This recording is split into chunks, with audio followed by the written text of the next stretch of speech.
Good morning again po sa atin mga magulang. Ito po yung part 2 ng ating pag-aaral tungkol sa pagpapalaki ng bata.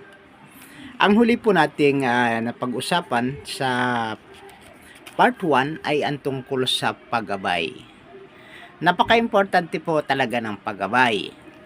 Dahil yung paggabay, kasama po dito yung pagtuturo.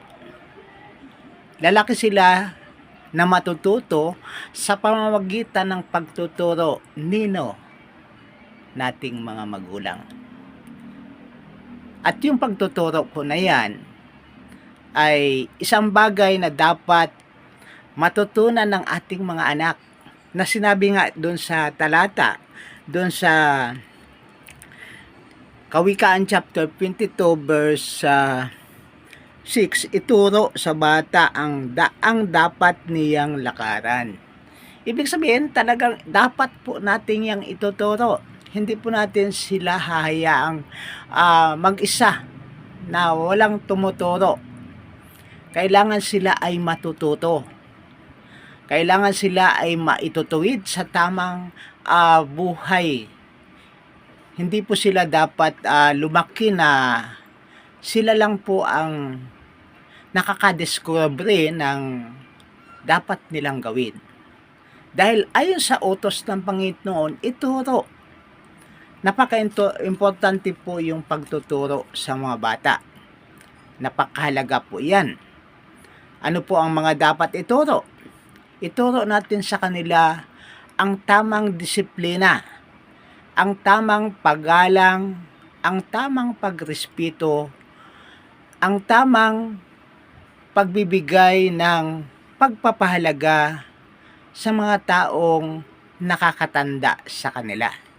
Yan po ang mga step, bawat step ng pagtuturo sa mga bata. Napakahalaga po yan dahil sinasabi naman po ituro sa bata. No, ang dapat niyang lakaran. Ibig sabihin, hindi siya pwede talagang nag-iisa lang. Ano po ang dapat nating ituturo mga magulang? Yun nga po, sabi ko na. At ang higit sa lahat, ituro sa bata ang pagkakaroon ng takot o paggalang sa Diyos. Ituro sa bata ang pagkikilala sa Diyos, kung gaano kahalaga ang Diyos sa buhay ng tao. Dahil pagkilala na niya ang Diyos, kahit tayo'y dumistansya sa ating mga anak, may ron pa rin siyang sinusunod ang kalooban ng Diyos. Dahil sabi nga, mawawala ang lahat ng bagay, pati tayong mga magulang, ngunit ang Panginoon ay hindi mawawala kailanman. Kaya sa mga magulang, napaka-importante po na turuan natin ang bata tungkol sa pagkilala o pananampalataya sa Diyos.